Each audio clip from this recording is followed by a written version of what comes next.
What's poppin', everybody? Episode 68 of the Slip and Wait podcast. It's fucking wild to be saying these numbers at this point. 68 episodes.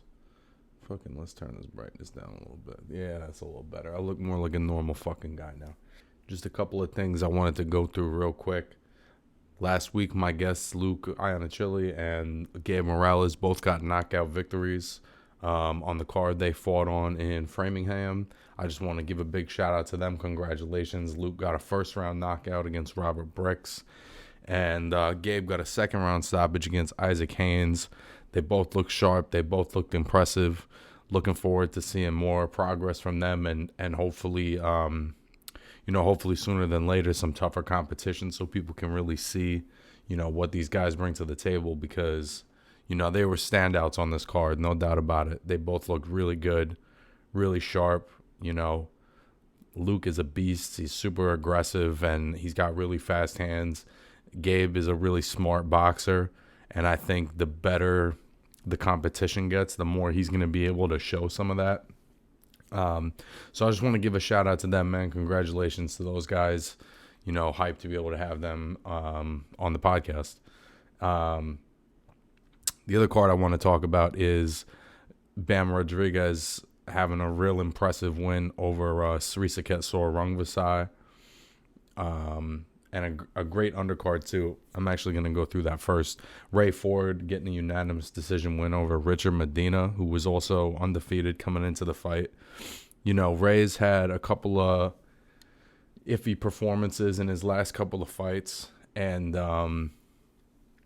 I think there was a lot of questions about, where he's at in his progression. And this was a pretty decent opponent, I think, to gauge that. And I think he passed the test. I think he looked really good. This is probably the sharpest I've ever seen him box personally. With the level of competition he was at, he just looked sharper and more assertive, and less willing to exchange or lay on the ropes. I think he still puts his back on the ropes a little too much, but once he does a better job of spinning out than he used to.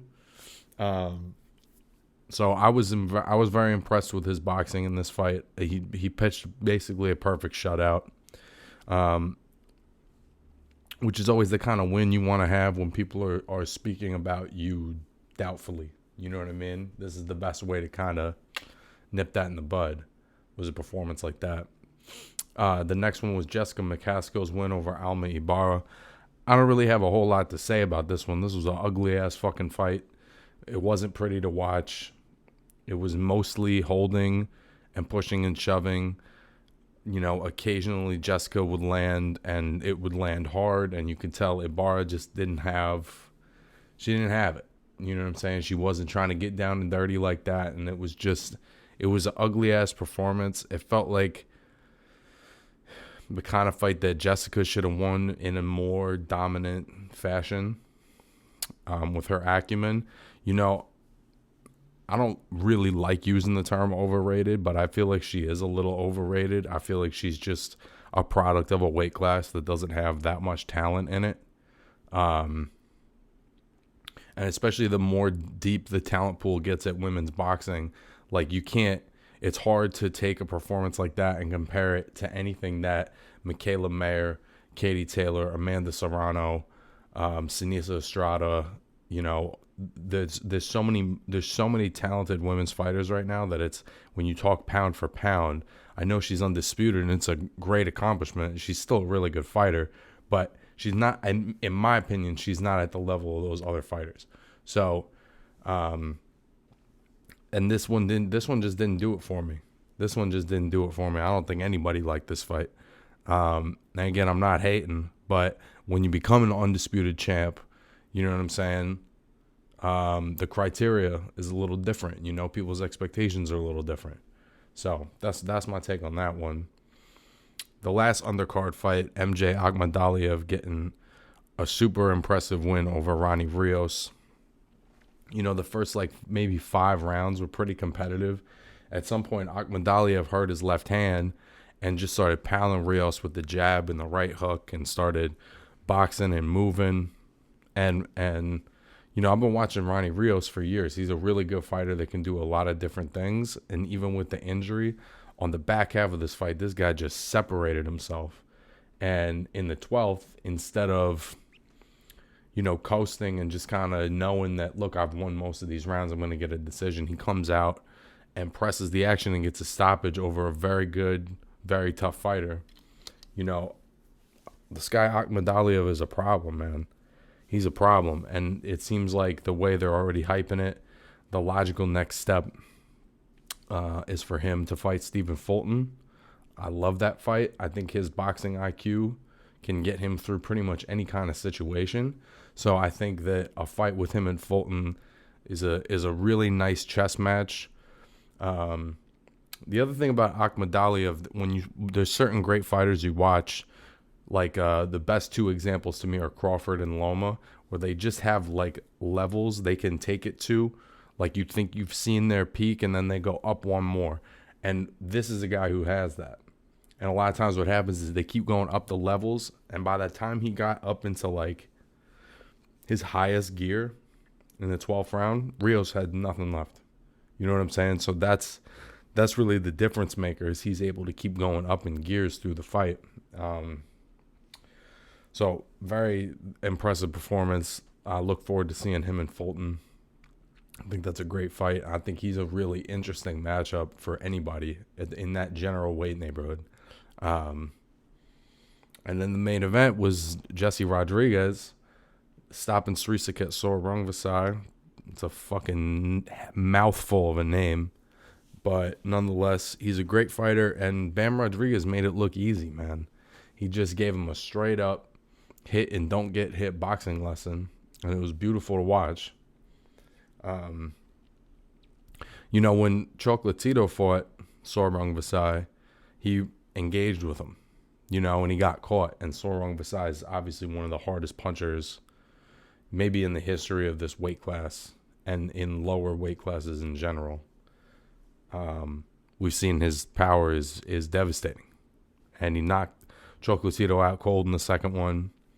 Juan Francisco Estrada, in their two fights, Estrada is not as mobile as Rodriguez. He's more of a stationary counterpuncher, kind of like Juan Manuel Marquez, where he kind of waits in the pocket. He's not necessarily opposed to exchanging. He's just not going to initiate it, but he's an in-the-pocket guy. Bam Rodriguez was just showing him all kinds of angles and turns and different combinations. He was just super creative with his offense, and he was so difficult to hit that Sorongvasai basically never got a clean shot off of him. And then on top of that, he was, he had the power as he's moved up in weight to stop Sorongvasai, which I don't think anybody's done up at this world level. I know he lost a couple fights early in his career. This was a crazy fucking performance. I think looking back, I think Sorongvasai slowed down a little bit in the last couple of years since the Estrada fights. This is the first time we've seen him in a major fight since then. And I think, if Chocolatito could do it again, he's been boxing much more technically and defense first. Back when they fought, he was just blowing through guys with this reckless style where he wasn't that worried about how much punishment he was taking. And since the Sorongvasai fights, I feel like his defense, and if you look at the last fight against Martinez, his defense is much sharper now. So I think if he had to do it again, he'd do it different. And I'm all that to say, I think that a fight between Rodriguez and Chocolatito is just as interesting as it's ever been, because Chocolatito's kind of cleaned up his style a little bit as far as what kind of punishment he takes on the way in. And I as far as I know, Juan Francisco Estrada is supposed to fight Joshua Franco, who's Bam Rodriguez's brother. So I don't know where his brother's involvement as a titleist affects his participation in the weight class. Obviously, if Franco beats Estrada, that fight doesn't necessarily make sense. He would probably deserve the fight against Chocolatito. But we just have to see how that plays out. Bam Rodriguez is 22 years old. He's got a long career ahead of him. He's like savant level talented to me. He's one of the more technical guys I've seen. These smaller weight classes, they usually are like go after it guys, and he's just real smooth and does what he has to do, goes about his business in a very clean way. So a lot of respect for him.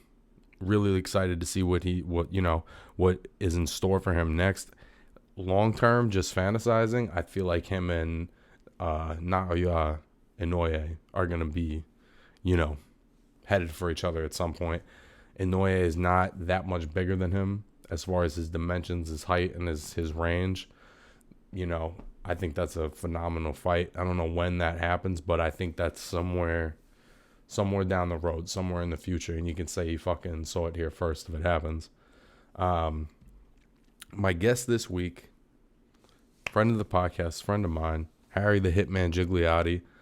I'm going to just let the interview speak for itself. This is one of my favorite episodes that I've gotten to do, and I hope you guys enjoy.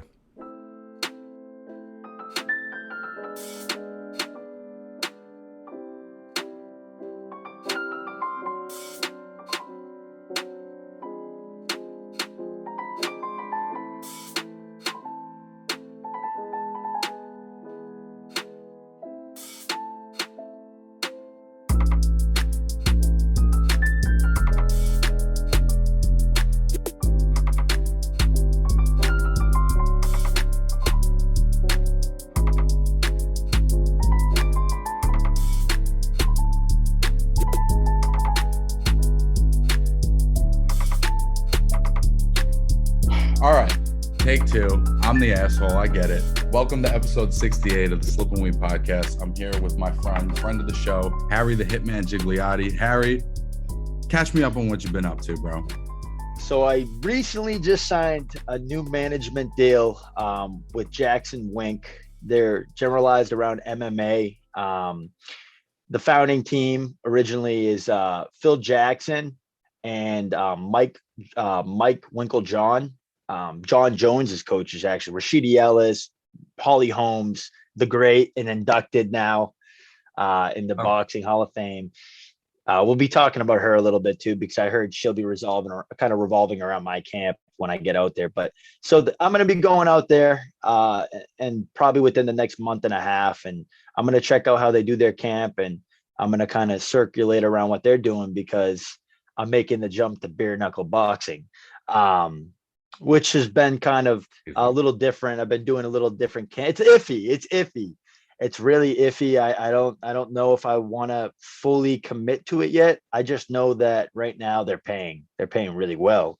But I have some opportunities right now in boxing as well. And then Triad too. I mean, Triad 2 is definitely in the talks right now. Ryan Cavan on his team. They really do own the name Fight Club. Like it's so secretive. They don't talk about it really much. And then all of a sudden they just do a drop. And it's like, yeah, there's gonna be Triad 2's coming. And I've been told that they're planning on using me. They've been using a ton of my content with Thrall. And it got top 5 best fight of the year, I think, for Triller, which is really cool. But yeah, man, there's just a ton of shit going on, and the sky is the limit. I'm an entertainer. So let's talk about bare knuckle for a second, because I remember the last time that we talked, you were very much like, I don't know. I don't know if I'm gonna do that. Yeah, trying to save the moneymaker a little bit. You know what I mean? Yeah. So what switched for you? I guess I reached out to Platinum Mike Perry, and I talked to Mike, and I was like, are they paying? Because boxing's paying shit. Like, I don't feel like fighting 7 more fights, club shows, or jumping right into B-side matchups where I'm going to be making $6,000. Now, I will say this: I did get a call recently to go fight in England for $25,000. I forget the opponent's name, but he was some top dog. If it was Campbell Hatton, I would have took it. But hell yeah, I would fight him all day. Yeah. But it was just like a too soon of a matchup. I didn't think half my team at Lawtown wouldn't have been able to make it out there with me right off the rip. It would have been had been a planned camp, and I'm a firm believer that you need at least 12 weeks when you're going up against a big A side, especially. Um, so I just, I've talked to Mike Perry and I was like, how is this? Like, what is this game like? And I talked to his coach over there, um, JT, and he was like, in boxing, they got their world champions, but in this sport, you can be a world champion. You can be, I feel like a journeyman. And he said we can turn that journeyman into a world champ easy. I mean, they have Jared Grant and Bedford. I could outbox those guys. And listen, Bedford's a great wrestler, MMA fighter, but dude, I could outbox him 10 out of 10 times. Would I want to get in the clinch with the guy? Absolutely not. That's where he kind of wants to work. You know what I mean? But I don't see anybody. I don't see anybody. I can get my voice in the sport.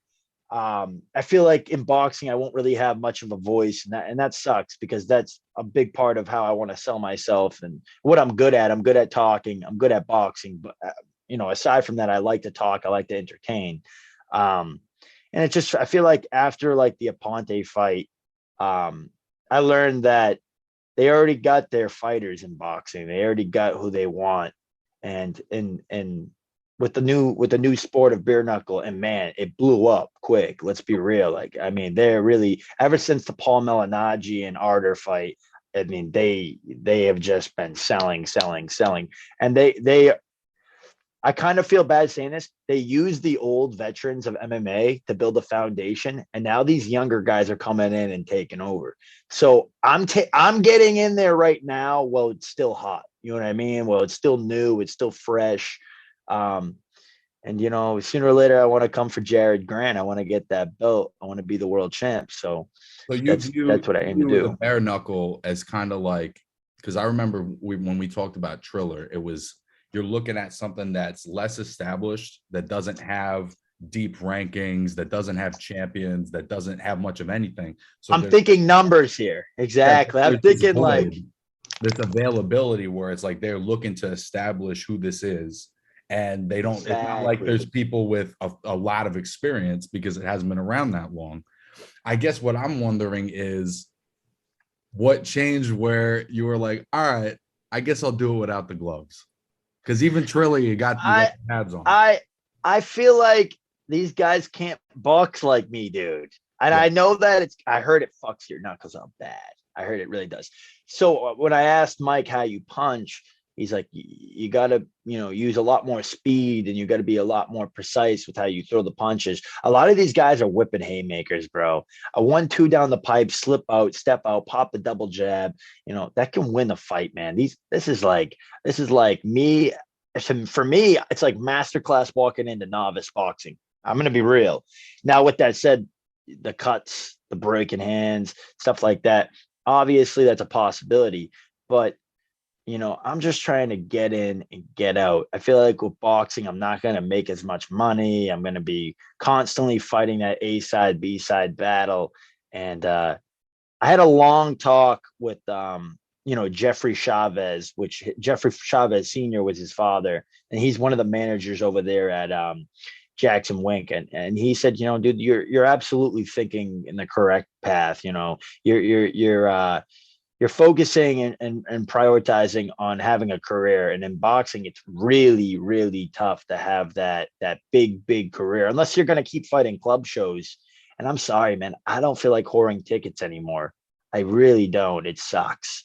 And that was one thing where, with my previous promotion with Boston Boxing, they wanted me to go back to the Castleton and whore tickets out and go through that. And I'm not trying to do that anymore, man. I got a little taste of the big stage with Triller Triad.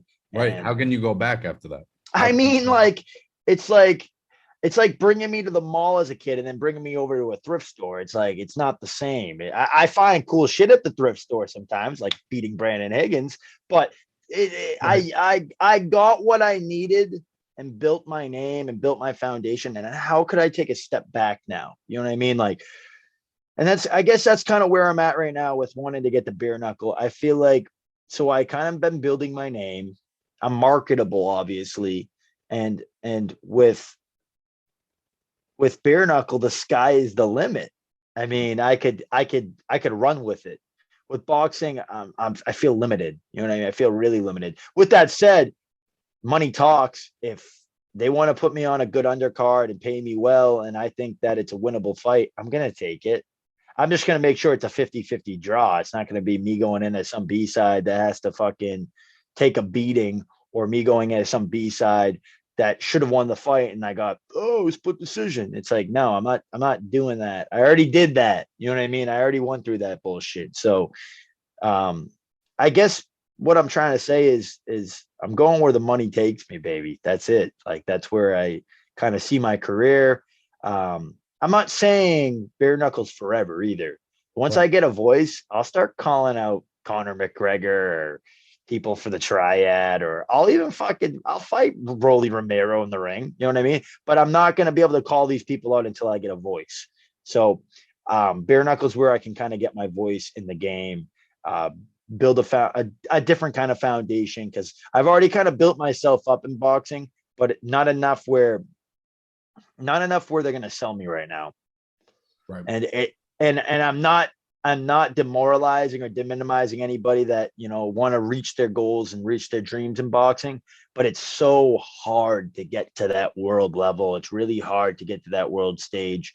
And I mean, look what just happened to Joe Smith Jr. He's going to have to take like 3 steps back now to get to that next step. And that wasn't even a sold pay-per-view. So it's not like he's making pay-per-view value. I mean, he fought better beef. I mean, you can't really, that's a tough fight. I mean, but you get what I mean. Like, to get to that marketing point in your career, it's not easy, dude. It's really not easy at all. So I guess my main point is that's kind of where I'm at right now in my career. Is I'm going where I can get that voice, where I can, build my name up, and market myself, dude. I mean, I'm an entertainer. That's what I want to do. In a sense, it's both a challenge and a shortcut, right? It's a challenge in the sense of you're doing something new that not every boxer does. And I'm assuming you're fighting guys that are fighting in styles that are kind of awkward and uncomfortable, but it's also a shortcut in the sense of the number of club shows and build-up fights and that it would take for you to get this level of exposure it would take years. After 3-4 fights in bare knuckle, it's like I could be a world champ. Why would I not want to do that? You know what I mean? Like, it's so new. Imagine me getting my voice in there, and then I'm in the game forever. I'm in the, I could become a star. You know what I mean? That's what I kind of want to do.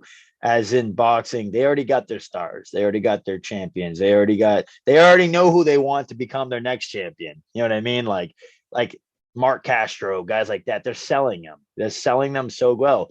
I thought Aaron Aponte almost lost his last fight, by the way. That was a close split decision, but I think he got his first taste in a 6-rounder. And I told you, the distance is going to be that kid's problem. Yep. If you gave me 8 rounds with him, I would have been able to start finding. I'm a long distance fighter. I like to swim in deep waters, and I can tread all day. And I can weather a storm. I can take a beating a little bit and, weather and catch and play defense. And then I can get right up on you when I know that you're starting to slow down. And that's not the same jab that I was getting fucking hit with earlier. You know what I mean? But yeah, a lot of these kids, man, they got money dumped in them. Like I heard so I got asked to fight Tiger Delonte Johnson. I told you that in the last one.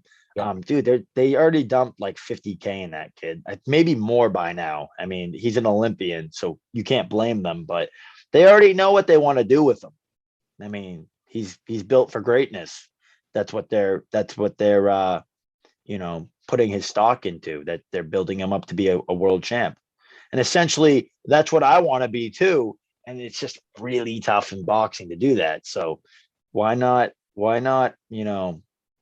take a step forward in something? I mean, obviously I'm thinking outside the box. Obviously, I'm going to be uncomfortable, but uncomfortable can be good in times. Right. And I think in this situation, whether it's Triad, whether it's bare knuckle, it all is going to play out in my favor, because I'm going to have a voice, and I'm going to be an entertainer, and I'm going to be a star. I mean, that's what I want to do. I want to be someone that's heard, so, Bare Knuckle did just partner up with Triller too, right?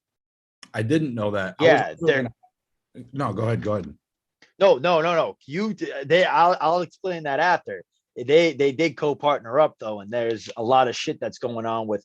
Is Triller gonna start having rap battles like they've been doing on these bare knuckle shows? I mean, dude, it's all entertainment at the end of the day. That's where I want to be. And I'm not gonna settle for anything else. You know what I mean? That's what I aim to do. Well, and I think these other mediums are less like they're a little more honest about what they're doing. Like, yeah, this is a night of entertainment. Whereas boxing, I think, still has some level of like the veil of this is a sport, even though it's not really treated that way. You know what I'm saying? Like, of course, yeah. Of course. They take the ranks in boxing super serious, bro. Yep. And they are building ranks right now in bare knuckle. Like they're building champions, and they're definitely padding, and they're definitely doing that. Like look at Jared's record. Like it's like 5-0. He's the interim champ. It's clear that they're trying to make stars. I mean, he's young. That's what they want to invest in. I'm 27. I'm going to be one of the youngest kids in bare knuckle if I get in. You know what I mean? So it's like, why I will be an investment to them. I will be something that they can work off. And on top of that, they've already made their investments in boxing. Boxing is a sport. It's a blood sport. I'll tell you that much. It's all built off investing and management, and that's kind of where bare knuckle is starting to form to. Why not get in right now where it's still fresh? You know what I mean? Where they're still dipping their pockets in new fighters and young guys. And I feel like with boxing, they've been watching these kids since they were like 8 years old, realistically. I didn't have much of an amateur career. I was 4 and 7. I broke out of the novice. You know what I mean? I just broke out.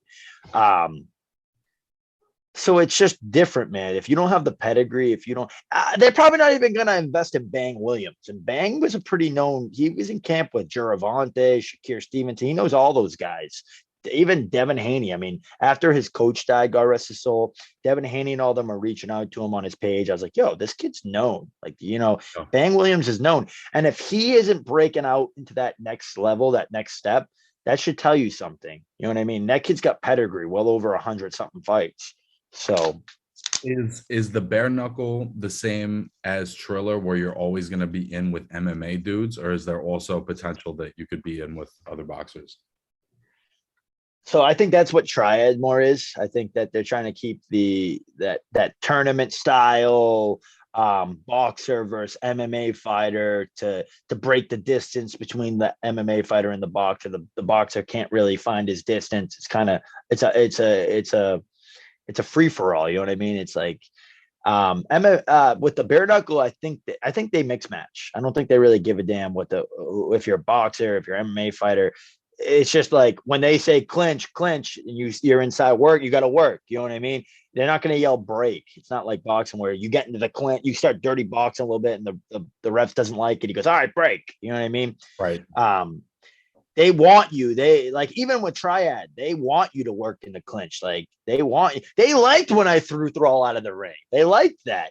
I don't know if I got points for it, but it seemed like it. It seemed like, it seemed like they were scoring when I was throwing them. So I was like, why not just keep at least showman points, right? At least showman points. Exactly. And those are real. Showman points are real, bro. It's like it wins the crowd, and then they obviously the judges can hear the crowd going nuts about it. Still like, all right, that's good. We like that 10-8, 10-9, So I don't know where I really want to stay, like bare knuckle or Triad. Triad is so new. Like I don't think they're even fully ready to fully commit to signing fighters. Which I'm not really fully ready to commit to signing any big deal anyways either, but I definitely want to get my foot in bare knuckle and then kind of keep myself in Triad, and here and there maybe I'll take a boxing match because I don't want to go inactive in boxing. And whatever I make in Triad or bare knuckle, I plan on investing in getting back into boxing and keeping myself in there too, because I love boxing. It's part of my like I said, I'm a fourth generation boxer. I wear my chain. It's representing my cousin Jeffrey, who was fighting on the Contender. Um, and it's a piece of me in the Golden Gloves and things that I've accomplished in boxing as well. But I think I always keep boxing with me. Boxing's a piece of who I am. It's a piece of my family. It's my bloodline. But I got different career aspirations, man. I want to get into acting at some point. You know what I mean? Like I'll take movie roles. I'll do all that. I love that shit. I'll fucking open a fucking studio so I can endorse your rapping career at the end of the day. You know what I mean? And maybe I'll jump on it. You know, I'll rap a little bit too. I like entertainment, man. I really do. And solely that's kind of where I'm aiming is I'm an entertainer, but I'm a good fighter. I can fight. So that's what I want to do. But there's so many things. The sky is the limit for where I want to be. And I'm not going to settle with just boxing. You know what I mean? Especially with how hard the route you got to take to get there, which, hey, me and Gabby just got interviewed for So You Think You Can Fight, by the way. That's awesome. And that's with Triller. So let me explain that. That's Nigel Lithigo. He's the producer of American Idol and So You Think You Can Dance. And dude, they're pitching it to ABC right now. They're pitching it to Fox. So what I'm thinking is it's gonna be like what my cousin Jeffrey was on the Contender series, and they're gonna kind of do a Contender tournament style thing with teams or whatever. But if I'm correct, So You Think You Can Dance in the American Idol, they have a grand prize. So it's never really small. I'm pretty sure it's close to the million, right? American Idol, it used to be like a record deal. It's a contract. Yeah. But it's a major contract deal with, Now there is a prize with So You Think You Can Dance, though, right?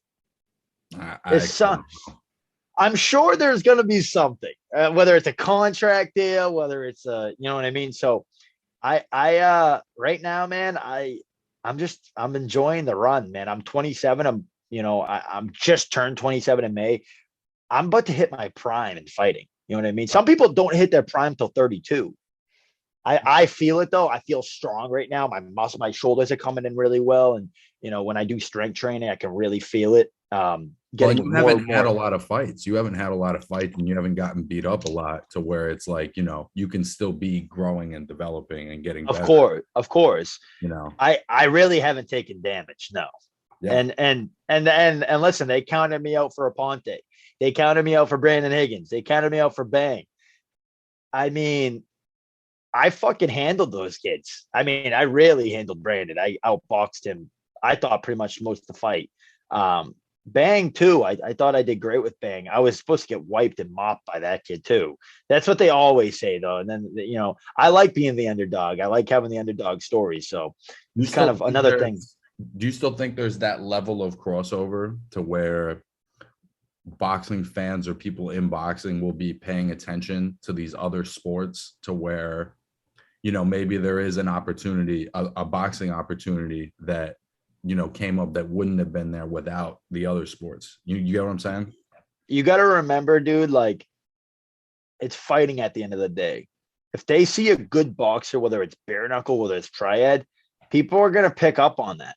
People are going to go. And then especially if I can get on, the after post show conference or the pre-show conference, all that stuff, dude, is just marketing. It's building your stock. It's building your name. It's letting me introduce myself.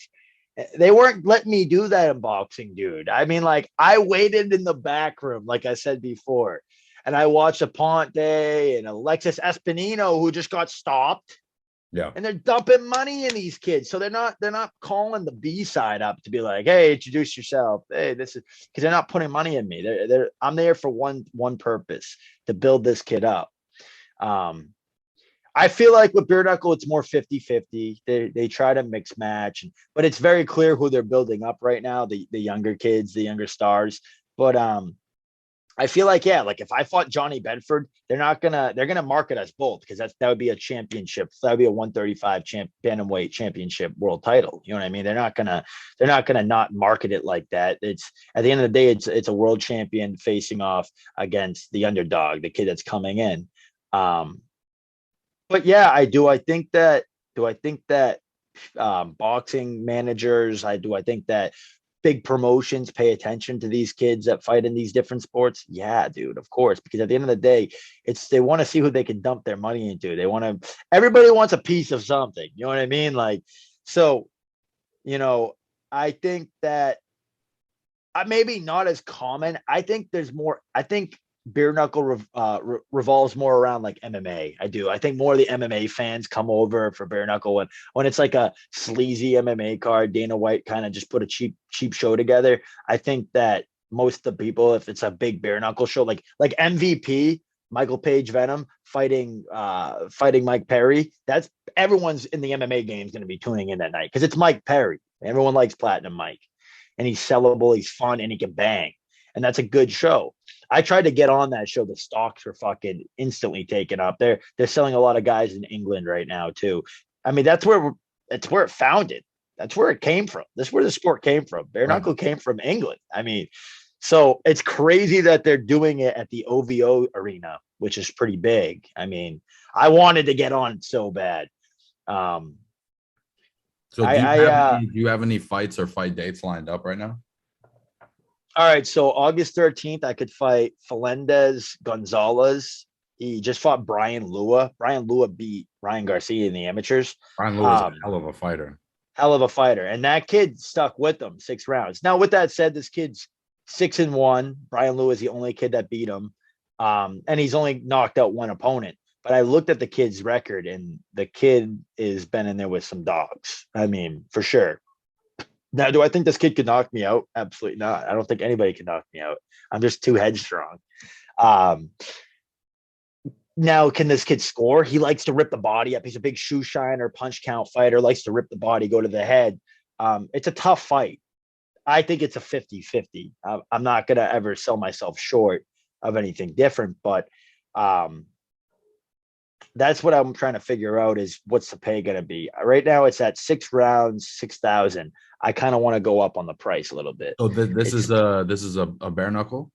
No, this is a boxing match. Gotcha. Okay. So it's on, I think it's on Top Rank, I believe. And this is happening. This is ready to go. No contract. So I like I said, I'm still having someone negotiate right now and kind of talk prices.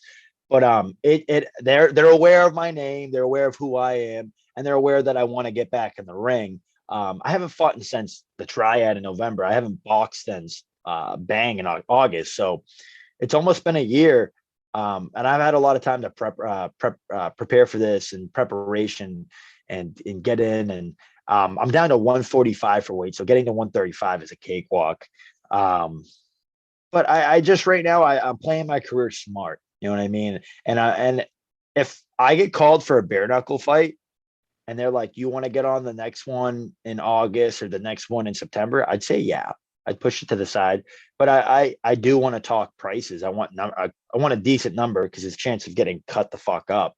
And then what? If I get cut, I'm out for like 4 months. I can't even spar. You know what I mean? Right. So that is something to consider with the bare knuckle is that whereas in boxing, because you got the bigger gloves, guys can throw harder and you can use the gloves more for defense also. Defensive catching, shooting, rolling. Yeah. So there's more chance of getting like an actual head injury. Whereas in the bare knuckle, there's way more like skin injuries and like, maybe lacerations. Yeah. Yep. Like, I think the long-term effects of boxing can be extremely dangerous. I think more CTE comes out of boxing. I think, because there's more flash KOs and bare knuckle and MMA and stuff like that. So, your brain can only take so much. Look what happened to what's his name? The poor kid that is like paralyzed now. Oh man, he was such a good fighter. He got hit in the back of the head. He kept rabbit punching. What's his name? Yeah, Pritchard. He was a hell of a fighter, man. That kid had a career ahead of him, and that's the stuff that you hate to see in the sport. But it's part of the game, man. That's what it is. But it shows. Why don't they do 15-round fights anymore? We know why, because it's just your brain can only take so much, dude. They've done plenty of testing. Mickey Ward's donating his brain to science after he dies. Really? I mean, why is he doing that? Because the Arturo Gotti fights were fucking crazy, dude. These guys were pop, pop, pop, pop, 3 car company. accidents. Dude, I mean, fuck yeah. 3 I car mean, accidents. It's insane. I wonder how much damage his brain took. I really do. With that I'm always said, amazed at how well he speaks too. Like this other guy. super. I was gonna say that super humble guy, and he's an intellectual. Mickey's a smart kid. Hell yeah. Like when they have him talk, he's a very knowledgeable guy. He's not like he's some ignorant, arrogant guy. I mean, realistically, Mike Tyson did. I mean, he's always had the speech impediment, so you can't really base it off that. But he's still fully there. He's just always stoned. That's why people are like, "Have you seen Mike Tyson?" It's like, dude, he's high all the time. It's not because he's fucking brain dead. Yeah, maybe he smoked himself into a coma, but he's not brain dead. Listen to the kid. He's knowledgeable. He's well spoken. You know, he's not like an idiot. Listening to Mike talk, sometimes you feel like you're listening to a messiah. You really do. Like the guy is very holy and down to earth, and you know he's one with the universe, and that I think that goes a long way. You know, I think it shows that boxing can be humbling. It can humble people. I've been humbled in the sport. You know what I mean? I've been beat. I know what that feels like. I know what it feels like to be godly and like, yeah. And then I know what it feels like to be like, fuck, like shit. So, have you heard about Tyson's smoking the toad venom? Dude, I've smoked the toad venom. You smoked the toad venom? I've smoked NN-DMT as well. I love psilocybin. I take psilocybin and I've microdosed LSD. I did a whole camp microdosed on LSD, Dakota. Holy shit. Yeah. A little light. But I got knockout of the year after that. I knocked out Belcaris. Entire camp microdosing LSD. I literally did an interview with Boston Boxing, and I was like, "Oh shit!" A light waves though, like you can't really feel it. Like it's not like you're tripping, you know? Right? Of course, but even still, I've never heard of that in my entire life. That's fucking crazy, bro. Tell me about your toad experience. I didn't go deep, but I had friends that did it. We got the 5-MeO DMT, but it was the extract. It wasn't from the toad, actually. Dude, people are purging. They're like puking. Like they get all fucked up. I only took a little hit, and I was like, I can't do this. I can't do this right now. I'm fucking no way. It takes you, bro. It takes you quick. And I've done NN-DMT. That's like what makes you dream at night. And that can get really majestic and colorful. And you see like these geometric patterns and these beings that form from them. And they kind of give you these like tools to take back to Middle Earth where you're kind of like, whoa. But it's like very humbling for sure. And like the first feeling you get is like before it takes you is like, you kind of get uncomfortable, like you get super uncomfortable, like, and like you have to take the next hit. You have to, like, everyone's like, no, you got to take it. You got to take that next hit. So when you take the next hit, that's where it takes you. Have you ever done it? Have you ever done it in DMT? No, my only psychedelic experiences have been, sorry, I'm getting my charger. My only psychedelic experiences have been with mushrooms, and I did some kind of like halfway bum acid one time. 2CI, 2CB. But I will say that my mushroom experience was, I mean, I would say very formative for me. Like as far as who I am now, I felt like, of course, it completely changed, which is why I was like, all right, I don't need to just be doing that all the time. Because, bro, no,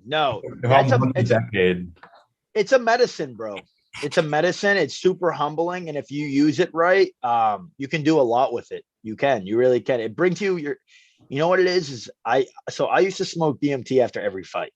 To kill my ego, of course, because I get fucking egotistical and I'm an egomaniac. That's what I do. I get, I'll fight this guy. You could, after Brandon Higgins, you could have called me and said, you want to fight Mike Tyson? I was like, yep, yes. So I always have to like basically shoot myself in the back of the head. I blast off. I come back and I'm like, oh my God, what the fuck? Like I'm a human. Like I'm as human as anybody else. You know what I mean? So it's wicked holy. It's wicked sacred and spiritual, but it's humbling. That's why I do it. I do it to humble myself and kind of take myself down a notch.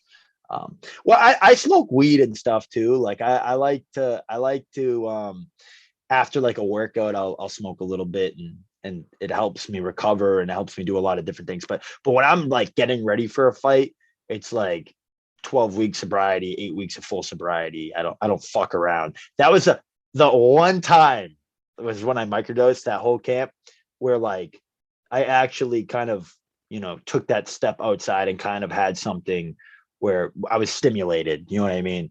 Did you feel it change you as a fighter at all? Did you feel like your style or just how you were in the ring or anything? Dude, I could see everything.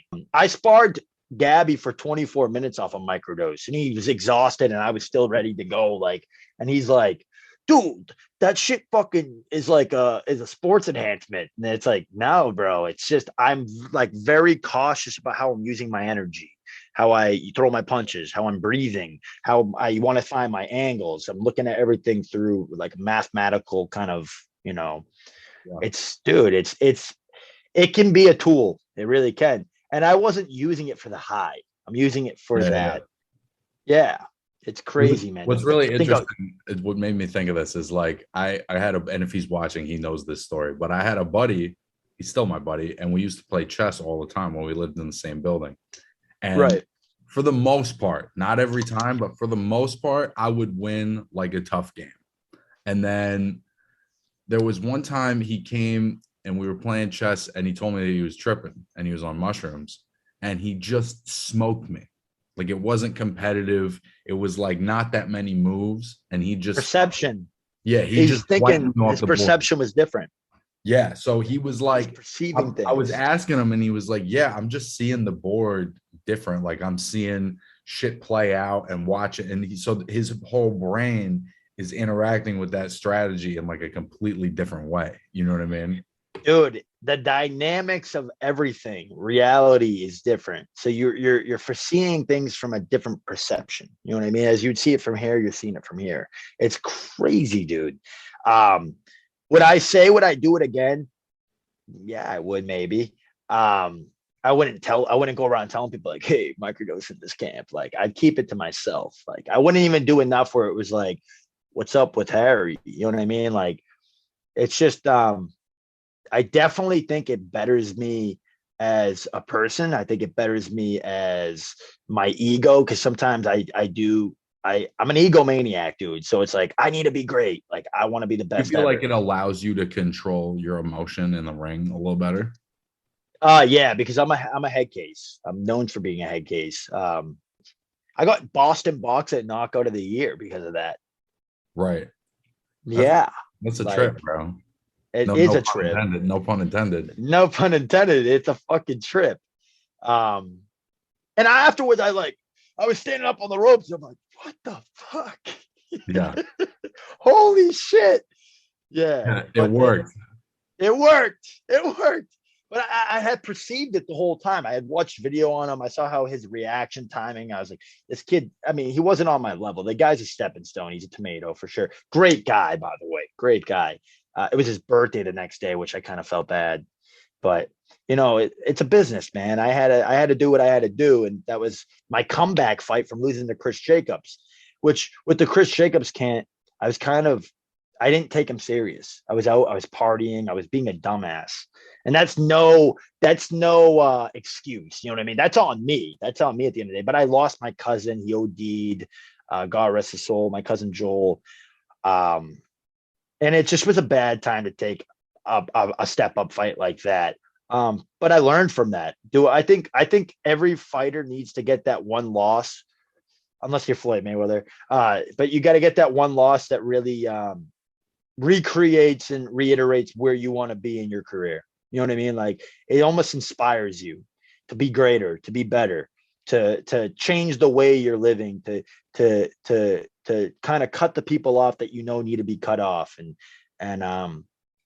that's where I'm at right now, man. I'm in a great headspace. I'm really pushing and focusing on my career right now and where I want to be. I mean, if you asked me a couple of years, if you asked me 2 years ago, yo, go do camp in Albuquerque, I would be like, I'm too afraid to jump outside the box. You know what I mean? Like, I'm too afraid to take that step. It's like, no, I want to. Let's go. Let's do it. Let's get it. You know what I mean? I'll go on a road trip if I have to. I'll go all alone just to be great, to do what I need to do to be great. That's what I want to do. Do you feel like your psychedelic experiences have contributed to that? Because I definitely found that for me where there was less limitations in my own head after. Well, yeah, because you let go. You let go of the subconscious shit that's been bothering you your whole fucking life, the things that have traumatized you, the things you've seen, you let go. You just don't care anymore. So I've gotten better with that. I've gotten better with, I've broken through. I fully have broken through. But coming back is wicked humbling. It's like you take things with a grain of salt. Everything's a virtue. You look at the glass half full, not half empty. You know what I mean? Like, and there's a lot you can do with it.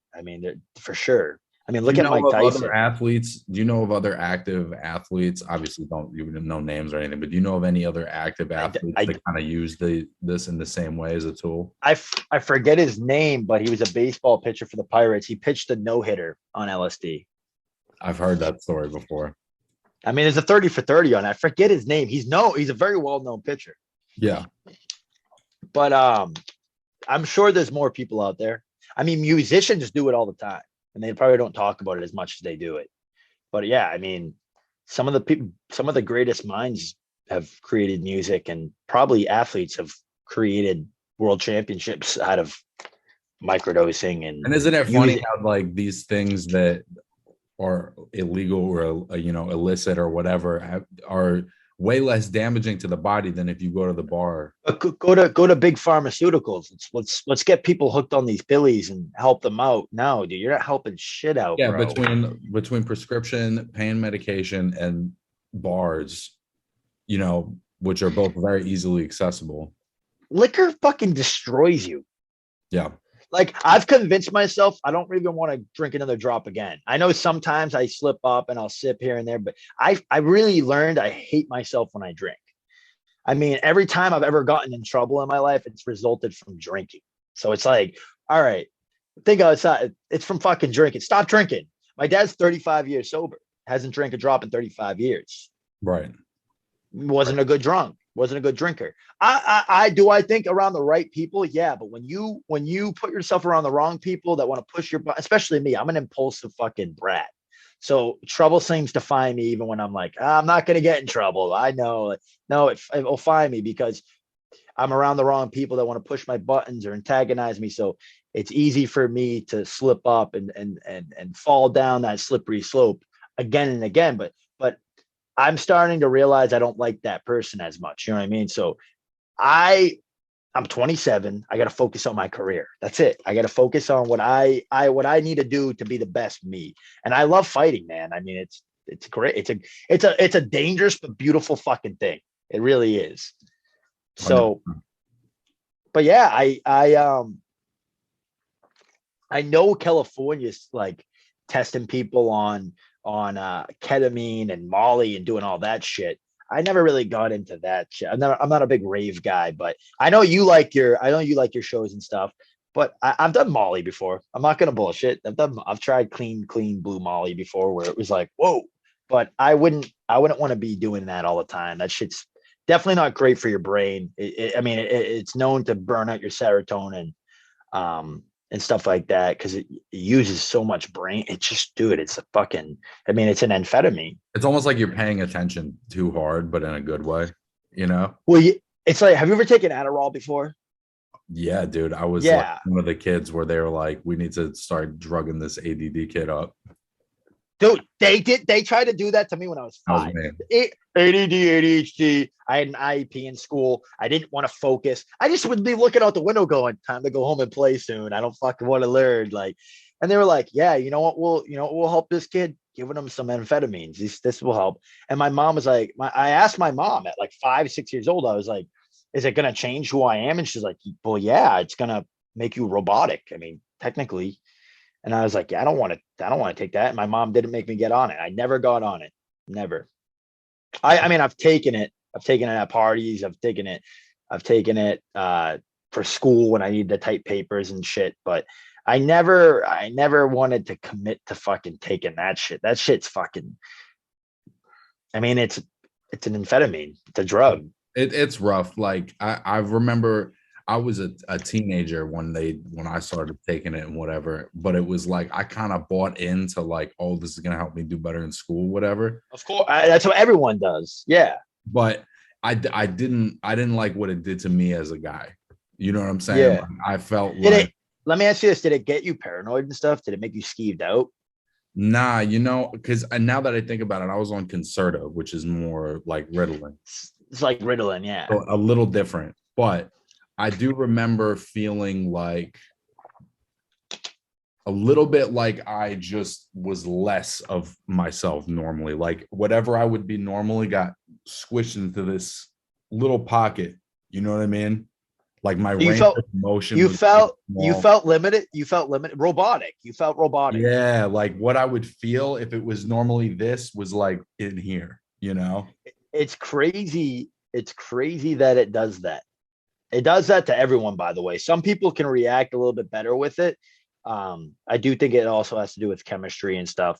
But I know exactly what you're talking about. I don't have that natural like laugh, happy go lucky feeling when I'm on it. It's like, oh, I need to get this done. Okay, let's get it done. You know what I mean? Everything's It's like a like, little more numb. yeah, it definitely shuts off the receptors that like your dopamine receptors. It definitely restricts things that make you feel naturally happy go lucky for sure. You know what I mean? And that can't be that good for you. I mean, that can't be good for your heart, can't be good for your body, can't be good for your brain. Like, so I don't know. I never believed in it. I never thought it was like something that, like I said, I used it to go out and be up and drink beers and fucking. And then Right. I was like, I don't like this shit. I don't want to touch that shit. You know what I mean? But do I judge people that are on it? No, there's some people that really do good on it, and I don't judge. Nah, fuck that. I'm sure people are gonna listen to this, be like, "Oh my god, he microdosed LSD. He's crazy." It's like, You know what though, bro? I think shit is evolving and changing. You know what I'm saying? Like the out with the old, then with the new.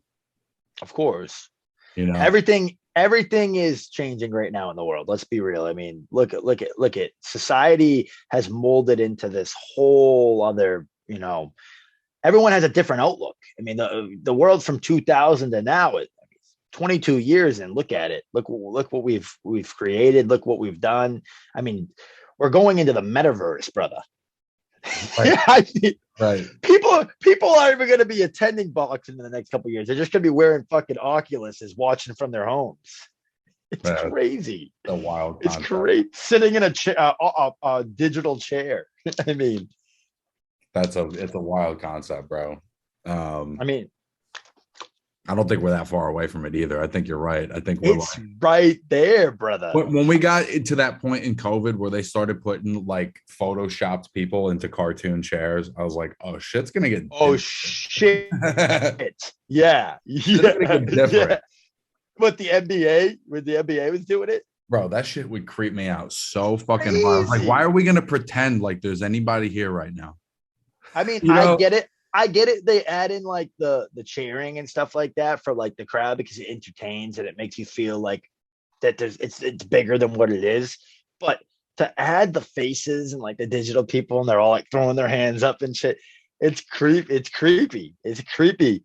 It's creepy to think that we are getting to that more robotic digital, lifestyle where we're like sooner or later kids playing won't be on a playground. It's going to be like Ready Player One, throwing on a fucking headset. Yeah. It's crazy. It's really strange, bro. There was a couple of fights I was going to ask you about too. Oh, okay. Here we go. Shakir and Oscar Valdez.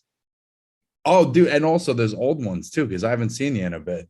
So give me your thoughts on that one because that was a hell of a performance by Shakir. All right, Valdez flash knockout of the year with Top Rank. I mean, everyone had high hopes for him, but it's fucking Shakir Stevenson, dude. I mean, that kid's gonna beat Gervonta. I'm sorry, like I don't think. I think Isaac Cruz gave Gervonta. I mean, when they interviewed him after, they were like, "You want a rematch?" I mean, he said, "Hell no." Because he's that kid's nasty.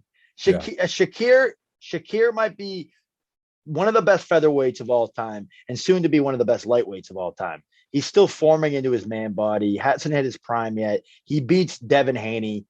I'm sorry. I just think he's that good. Don't get me wrong. Devin Haney is that good too, though.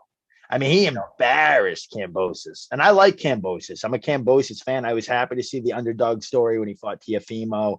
But I just don't think – I think these kids right here, Giravante, Shakir, Devin Haney, they're on a different level than anybody in the top 5, top 10. Like these kids are like should be separated. They're more godly and way more, that's why people are worshiping them as up to be like the next they're kind of playing it out like they're the next Floyd Mayweather. And I mean, it's essentially one of them's gonna be someone's gonna lose that O though. I mean, it has to happen. Yeah. But it's interesting because if anything, that has kind of solidified even since the last time we talked, where Haney has the huge win against Kambosos and Jojo Diaz. Shakur beating Oscar Valdez, Teofimo losing to Kambosos, right? Yeah. So and Tank, I think he was over criticized, but not having his best performance against Rolly, to where for me, if you had asked me a year and a half ago, I would have said, man, it's Teo and Tank. And I'm a little iffy on Haney, but I thought that was going to be the fight too. I think we talked about that last time. Yeah. Now, listen. You know who they got to shut up? Ryan Garcia. All right. I know we talked about him. He's a fucking and diva. He was another one that was like right up in the mix. And in a short period of time, it feels like Stevenson and Haney and Tank have just separated themselves. I don't think Ryan's on that level. I think he wants to be. I think he's trying to market it like that and sell it. I think he knows right here that he's not. I think he knows that it's going to be hard to compete with anybody in the top 5, anybody at that stage. So that's why he's taking fights with what's his name? Tega. I love that guy too. That guy was awesome. But I mean, he's going to have trouble with Fortuna. I think they're ready to knock Fortuna out. I think that's what their plan is. I think they studied and waited for it at the right time because he was going through his little mental diva episode. It's like, dude, just face the facts. It's gonna get tough. You're gonna have to fight someone, and it's gonna get real pretty soon. Look what happened to Rolly. He had balls to step up and fight Giravante. He knew that was gonna be tough. They sold it and they played it like it wasn't. But dude, and I think he did good. I got him up on the scorecards. Yep. I think I had a 3-2 Tank. But look what happened to Leo Santa Cruz. You can be up, but that one punch. He times you, bro. Giravante's very poised, very controlled. He can take a punch and he can give one back. And when he gives it back, it's normally 10 times harder than what you gave him. So to be honest with you, and even a couple of months ago, I would have said that it's on Ryan more. I'm more in a place now and maybe this doesn't help me or my show or anything, but I feel like Golden Boy has to take some responsibility for this, because if you look at how they're moving Jaime Munguia, he's gone from ex-world champion to like prospect again.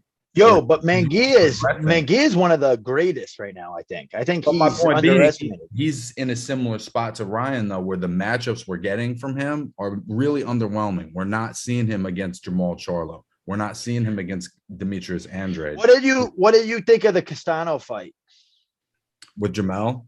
Yeah, I thought Castano he got TKO'd, but the first time he got robbed and they kind of forced it on him. I think that's that shows how good Jamel is. I think he figured him out. I think they were ready to take that fight and he went back and game plan and strategized different for him. Because I think honestly, bro, and I've said this on the show before too, man, there's been multiple times now where Castano stopped Herring. Didn't he, or someone? Didn't he stop someone like it was like on the Logan Paul card or something like that? I know that I can look at his boxer, but I know he got a draw with Lara. He got a draw with Charlo. And then he beat the Brazilian champion. That's what it was. Yeah. He's nasty. Castano's a great fighter. And so my point being, I've predicted Jermell would lose against Castano this time. I thought he would lose the Tony Harrison rematch. I thought Rosario was going to beat him, and he wins every time. Rosario is they've made Rosario at this point. He's a gatekeeper. He's nasty. He's He nasty. is, but Jamel had his number and really took it to him. And I was impressed with, how he has been, especially in rematches. He knows how Do you to think? Do retool you and think learn. Charlo needs to fight Boo Boo Andre now? Well, which one? Because Jamel is undisputed at 154. Jarmel has been inactive now for a year, correct? Jamal. Yeah, Yeah. Jamal. Yeah.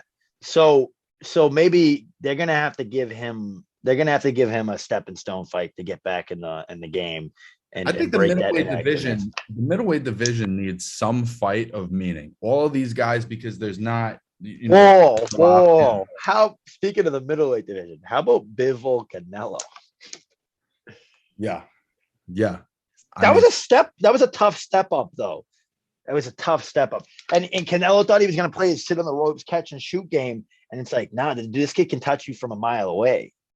I'm not even hating on that. I know a lot of people shit on Canelo, but that's anytime Dude, and you lose. I know this game well. That's not easy to get in there. Step up to light. What was it? Light heavyweight. Yep.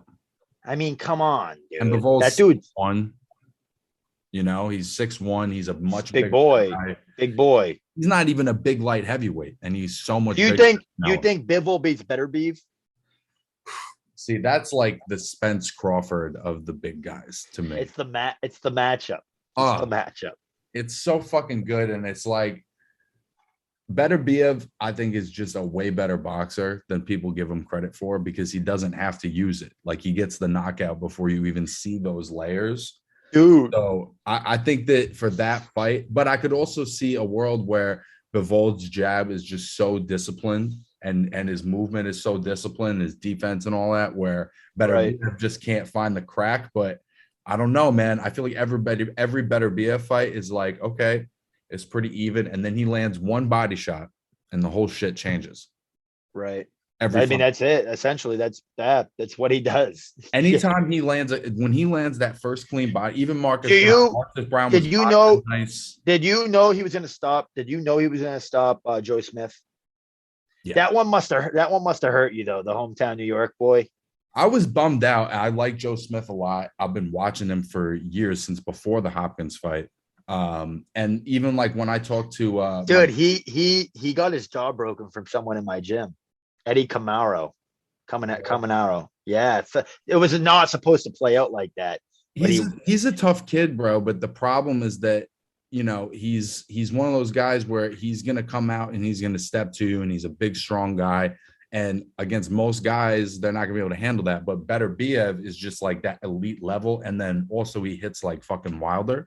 So that would this fight was like Golovkin Lemieux or like Tyson McNeely, where it's like, yeah, they're both punchers, but this is levels.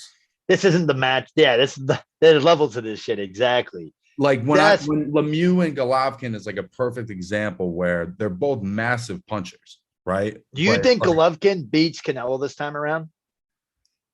I'm way more interested now. I'm a big Triple G guy. I love. Well, Bivol created a game plan, created the blueprint, but I don't think Golovkin has the same reach and same pop like that. No, he's too small. I mean, Canelo can reach him. They can reach each other from pretty fair distance. The main issue with Bivol was he just. Do you think? Let me ask you this: Do you think age plays a role into that matchup? Yeah, but I don't think as much as it's going to be hyped. I think anytime you're older and you're like not as active, people are going to try to push you out the door. You know how it goes. Of course. So they're creating him out to be a gatekeeper when the guy's friggin' could be world champion status still. He's that good. Right. Yeah. And think about it. Better Biev is 37. Nobody's talking about his age, right? Because it's true. Dominant. Was he an 2008 Olympic gold medalist? Yep. Gold medalist? Was it gold medal? Yep. See, when I was in camp with Zoltarani and them, I'm pretty sure that team knows him. I'm sure Lennox knows him, but I didn't see him or anything. He's from Toronto. He's from somewhere in Canada. I think he's actually from Montreal because he trained. Oh, it's so Montreal, yeah, closer to Maine and all that. Yeah, wow, that's crazy, man. I think he's a special fighter, bro. And people always try to talk about him like he's a plotter or he's like a come forward. Well, he is a little bit of he's that plotter style. He'll feint up, But he's but not basic, bro. He's thinking. he sets it up. Yeah. Oh, he sets it up. He's a boxer puncher. That's what it is, a boxer puncher. Exactly. Bang, bang. You'll fucking, now you see me, now you don't. I'll touch you here and I'll come up here. You know what I mean? But you really see that different. You really see that difference when he's up against a guy like Joe Smith. You know what I'm saying? Who is just kind of like a come forward tough guy, and he's the best. One dimensional. Yeah. Exactly. With that said, Joe Smith has been in the ring with some fucking top dogs. I mean, no one, you can't hate on Joe Smith Jr. But what do they do with him now? Well, I would say this, right? If you looked at all of the best guys at light heavyweight and you're like, who have they fought? He has the best resume by far. Of course, yeah. I think everybody.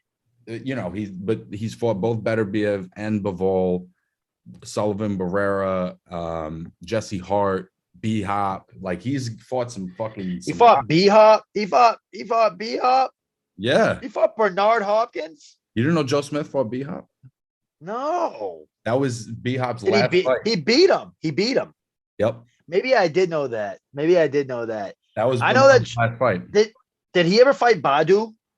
Nope.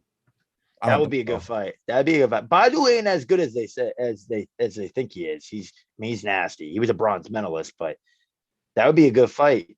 I think with Joe, they need to figure out what's the route where, and maybe it's going up to cruiserweight, but now they have to kind of get creative because he's fought the two best guys in the weight class and he's not at that level. So he's a gatekeeper now. He is. I hate to say it like that. Better than a gatekeeper. He's young. He's fairly young though. He's only in his 30s. I think if they found another guy, there's a lot of guys in a similar position, you know, like Marcus Brown or Pascal or Badu Jack, like some of these other contenders. Yeah. I think that those are the kinds of fights he should take where it's like, you know, if champion eliminators. Yeah. If he agree with the Marcus Brown or somebody like that, it keeps him in the conversation. You know what I mean? He could be Marcus Brown. It's a good fight. It's a good fight. That's something they should definitely consider. That's a really good matchup. Yeah. Right. You got to get into matchmaking, dude. You'd be a good matchmaker. I mean, you would. Appreciate that. Have you contemplated? Have you thought about that? No, and what's funny is like there's all of these different roles and jobs in boxing that you don't even think of as like that's somebody does that. You know what I'm saying? Like, because we as fans, we just see it come together. You know, so I mean, I would consider it. I mean, I think it's probably a really frustrating job. Would you say you're a boxing guru at this point? Would I say I'm a boxing guru? I mean, just that you're posing that question, I really appreciate. I think what it is like I've been in the gym since I was like 12. Right. And I've been in combat sports in general since I was 5. And yeah, me too. And but you were super young. I had a lot of injuries. So there was all this time that I was spending like on the sideline to where like my value. Seeing it. My value was, what do you think about da-da-da-da? Yeah. It became more of like a mental game for me. And then, you know, by the time I was in my early 20s, I was already like training guys. So no shit. Yeah. So I was training guys, nothing big, but I was. I know.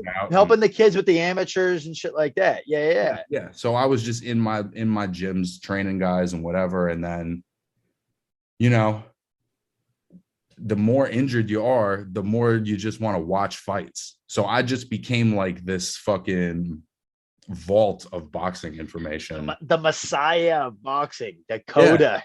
Yeah. I just became this wealth of like useless information about boxing, but it was just because it was like I was itching so bad to touch something myself that it was like, of course, I'm just going to keep the shit on loop. Let the ball roll, brother. Yeah, dude. I mean, you look at this. You've got a ton of kids from club shows all around New England right now, and everybody wants to be on your podcast. A lot of people are talking. I got more kids that I've talked to that want to start getting on it, and I'm going to have them reach out to you as well. Because, dude, I mean, look at this gives kids a chance to talk and get a voice in the sport. You know what I mean? Look at it like this. Gabby and Luke are on the rise right now, and they have big plans.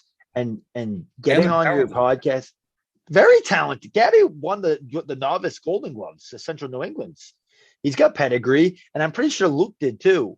I'm the only one that came in second. But they're super talented, both of them. And they're not afraid to say no. They'll fight people. They will. I mean, look at it like this. Me and Gabby got the interview with So You Think You Can Fight, and Luke's doing photo shoots with some pretty big people too. Luke's got a good career ahead of him. He really does. And no one really knows the name yet, but it's gonna be heard. I mean, I the agree. kid I told him when we talked, I was like, bro, the crowd when you came out was different. he can sell a show. Yeah. I mean, he can sell a show. That goes a long way. And he can fight. That can go a long way too. So you're a fighter, you can sell a show, you're marketable. I mean, all it takes is one good eye, and someone's like, let's get kid on an undercard or something. You know what I mean? That's it. So both of them, sky is the limit for them too. I can't take all the credit in the gym. They're doing a lot of shit right now. But I think me focusing on bare knuckle, I think I've kind of parted away. But that said, both of them, I've talked to both of them. Luke's like, yeah, I think I want to do a bare knuckle fight at some point. So I'm like, both these guys, if I open the door, I'm gonna try to get them in if they want to get in. You know, that's what I want to do. I don't want anything out of it. I just want my brotherhood. I want my brothers with me. That's it. That's what I want to take. I want everybody eating at my table, not eating off my plate. You know what I mean? I want everyone can have their own plate. Like we should all eat together. You know what I mean? Yeah. I think a lot of people in this game, their brains get diluted. They get stingy. They get arrogant. And a lot of people get greedy. It's a fucking dirty sport. And you don't see that in them. You see, they're kind, they're humble. And you know what? So, I'm hoping that's my edge too. You know, and without getting like overly political or whatever, like I'm not a overly capitalist person. Not everything is about money all the time. You know what I'm saying? Like it shouldn't be like that. And the only reason I talk about getting paid all the time is because it's like, oh, I've done this for 4 years now. I just want to get a good payday. Yeah, I want to get a good payday. Not saying not everything's about money and knowing your value. You can do that at the same time. Two different things. Yeah, I agree with that completely. Yeah. You should get paid for your work because you're putting your life at risk. That's a different thing. But my whole thing with the show is always just like you said, I hope I can just at least give that platform, and maybe somewhere down the line, hopefully not fucking too far away, there's a little something in it for me. It's going to pay off. It's going to pay off, Dakota. Trust me. If I start making good money, we'll open a studio. We'll keep the boxing podcast name. You can be the president, CEO. We'll do something. Harry. I like your style, Harry. Dude, I'm an investor. I got people endorsing in me right now. I got sponsors. I got people that really are putting a lot into me. So why can't I give back at some point? That's how I see it. I see it as, like I said, Dakota, you can eat at my table any day, brother. You know what I mean? That's it. That's it. It's always a helping hand. And you let me get on here. I don't mean to say it like this. Because I didn't really mean to expose people. It bit me in the ass now because I got Peter on my ass about everything I do. But I exposed Boston Boxing for what it is because I was on a shit contract. I really was, and I'm not going to bullshit it. And look at Victor got on. He felt comfortable saying what he went through. Promoters will take advantage of you, and they don't want people to know. And as soon as people know, they get pissed off. They get really upset. What's funny about that, Harry, is, and I won't say who, but I've had people say sideways things to me just for having the platform. I'm not putting my opinion about it. I'm not saying what I think about it. I'm just saying to the fighters, yo, what's your experience of this shit? Or I'm just like a neutral place. You didn't really know the business like that, really, right? Minimal. You know, I knew about it like a fan would know about it. I know that the belts take their cut. I know, but I know about it more on like what we see on TV level. I didn't know anything about the come up, you know. The club shows. Oh, it's fucking agonizing, dude. It's fucking painful. Mm-hmm. It's tough. It's tough. It's a tough bracket. It's a tough business to get into. I guess my recommendation to anybody getting in now, work hard, get in, get the fuck out once you start making your good money and and invest in things like me. I want to invest in a gym.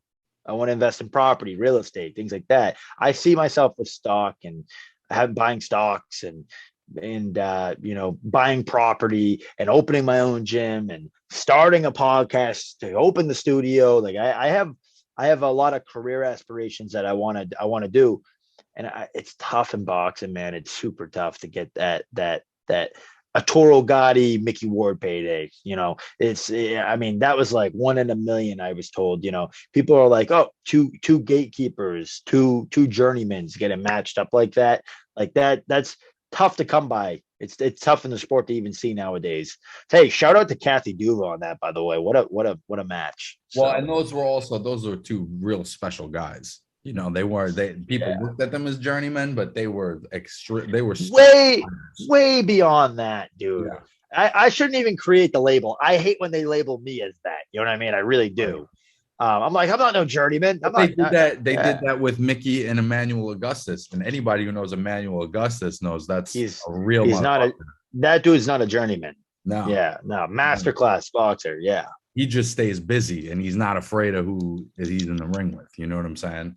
He found. Do you think that stigma of records? Do you think gatekeeper is a real thing though? Like, I mean, do you think like essentially like there is like you have to break through the gatekeeper to get to the belt? You know what I mean? Like, there's like levels of gatekeeper, right? There's like the guys that you'd have to fight on a club show early in your career. That's one kind of. Yep. All right. So you get it. Yeah. But then there's also like, there's a guy like, you remember Glenn Johnson? I don't know Glenn Johnson. No. So Glenn Johnson actually knocked out Roy Jones. And then he split 2 fights with Tarver and whatever. But he had like 26 losses. But he was just a guy where it was like, kind of like, honestly, even at a higher level than Mickey at times, because he beat Roy, where it was just like, the record's not pretty. But if you can't beat this guy, you're not gonna get a title. You're not getting the title shot. Yeah. And he was that guy. Mickey beat Shane Neary. Right.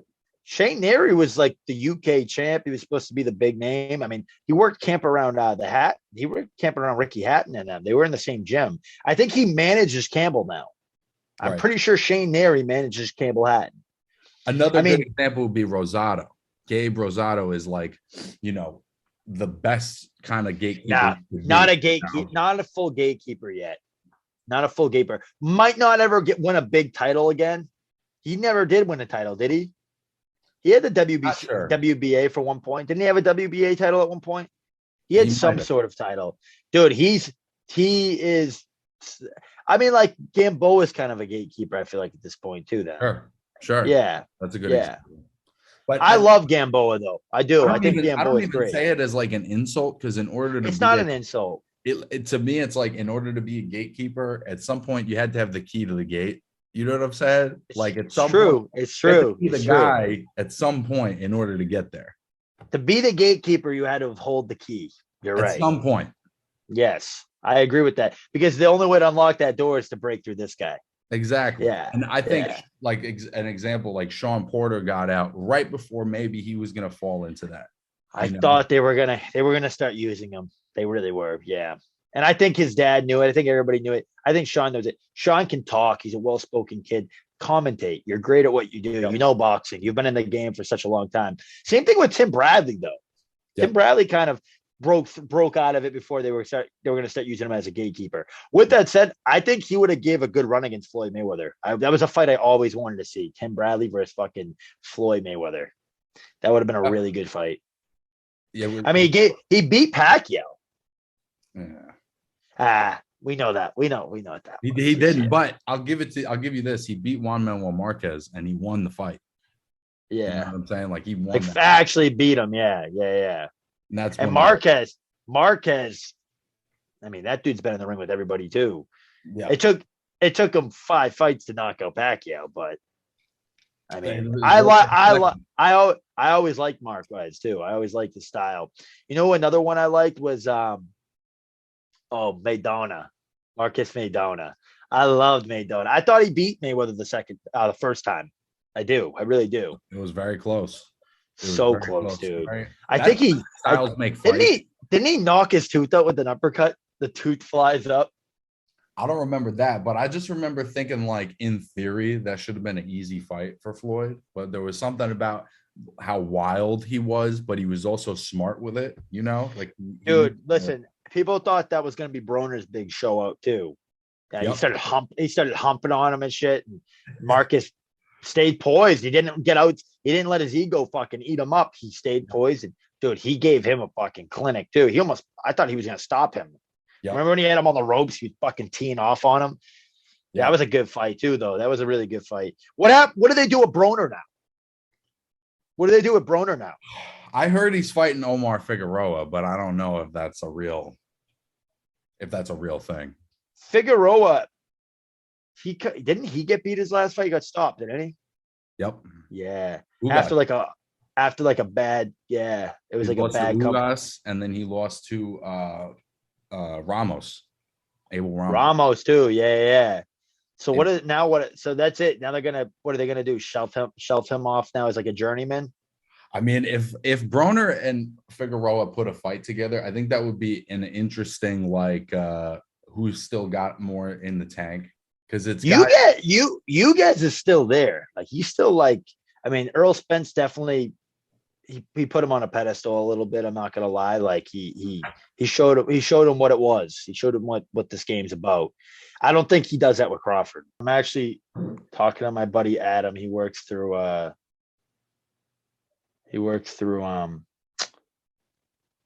Jackson Wink. He works in the UK. He's the UK guy though. He works out in the UK branch. He wants me to give him a shout out to Mike Perry, but it's like, I was like, you can reach out to him, brother. But I do. I am tight with Mike. I like Mike. Mike's my dude. That's how I realized I wanted to get into bare knuckles. I was like, yo, do they pay? And he's like, yeah, dude, they pay. They're probably paying him real good. He's got a pretty big name inside MMA too. You know who Platinum Mike Perry is, right? I know the name. I don't know his career like that, but yeah, you gotta go watch his highlights, dude. He's fucking hilarious. They fucked up on his walkout, and he said he wanted the Halo walkout. I think it was the video game, or I think it was like the Kanye West version or something. And they had him walk out to Beyonce Halo. It was the most hilarious thing. You gotta watch the video. That's awesome. Tell me what you think. It was hilarious.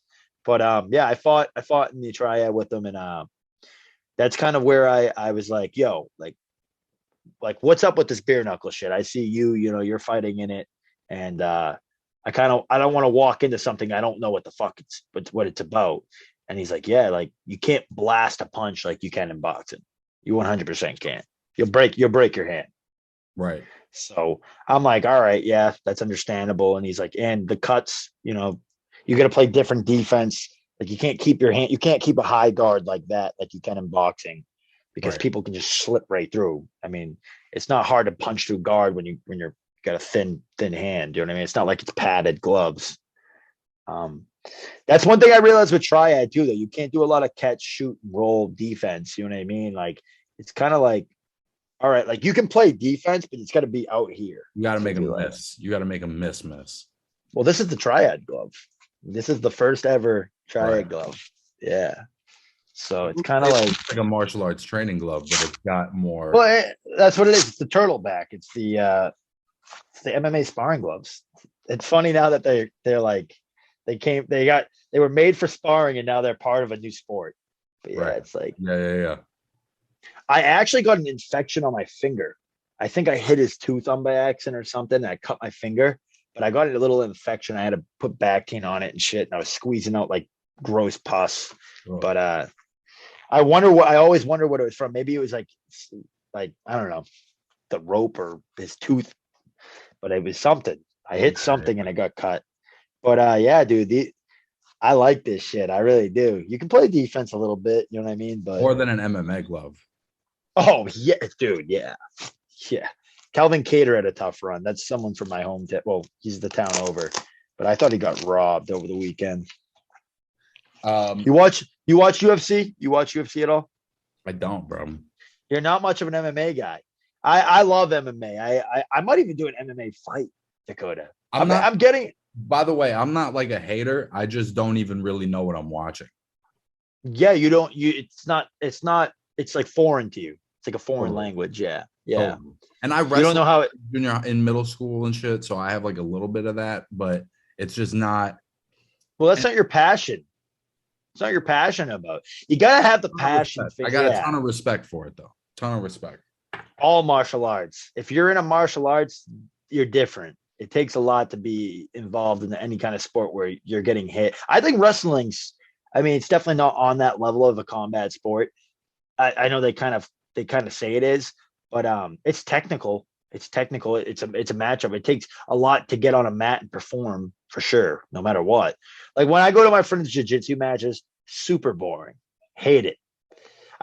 I'm sure if I was on the mat though, I'd be like, shit, like I'm getting that competitive mode where I'm like, I gotta win this. I gotta, you know what I mean? But I can't get in. I couldn't find a love for it. You know what I mean? I couldn't find that. Like it's different from like when I get into a boxing ring, I could be sparring, I can just be in the gym, and it's like I get like a natural high from that. You know what I mean? Like I get a natural, it's just my love. That's my passion. That's what I grew up seeing. So it's like I've had so many icons in the sport. I've like visualized, you know, like the Golden Gloves before I even fought in the Golden Gloves, the big stages before I even got on the big stage. So it was like, wow, fighting in the Miami Garden was sick. That was sick.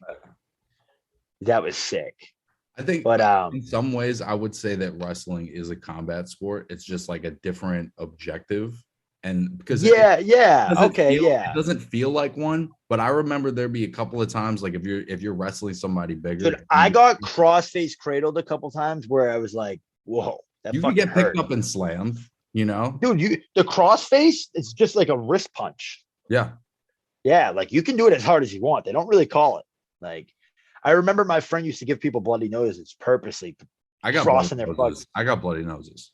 Yeah, like it's still you're right. It's a combat sport. It's just in its own it's its own style.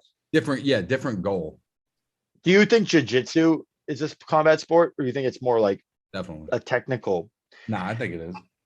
Yeah, I mean, you get choked the fuck out if you don't know what you're doing. You can get your ligaments torn. Yeah, so it is. You know, it is a combat sport. You're right. It's like anything where it's me versus you, and there's some kind of like physical objective, even if it's not like you're gonna, get cut or whatever. I mean, right. I think it all kind of falls under the same umbrella. Of course, yeah. I mean, yeah. And then look at that, man. Like MMA, it's just fucking every sport put together. That's it.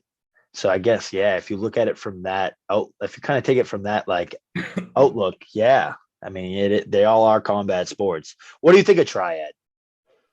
I think it's cool, man. And I haven't gotten to see a lot of it because I didn't get in on that first card, but anything I've seen on YouTube, I think it's a very it's a creative hybrid of a couple of things, Do you think a lot of boxers could succeed in this sport, or do you think you need to start to kind of shift over to that more like Muay Thai style, MMA style to beat the MMA fighter? It seemed like a lot of the boxers were struggling. I mean, besides Polev, Frank Mir, I kind of saw that coming from a mile away. If Polev had a fight like a more bigger name, well, like a younger MMA prospect, do you think he would do as good? I don't know. Actually, I think it's going to be interesting to see like what kind of matchups bother certain guys, or like what, because there could be guys where if they have to do that against other boxers, it's like then they're fucked. But then if they're in with MMA guys, it's easy or easier. Yeah. Like I think these styles make fights in the same way. I think it's gonna evolve.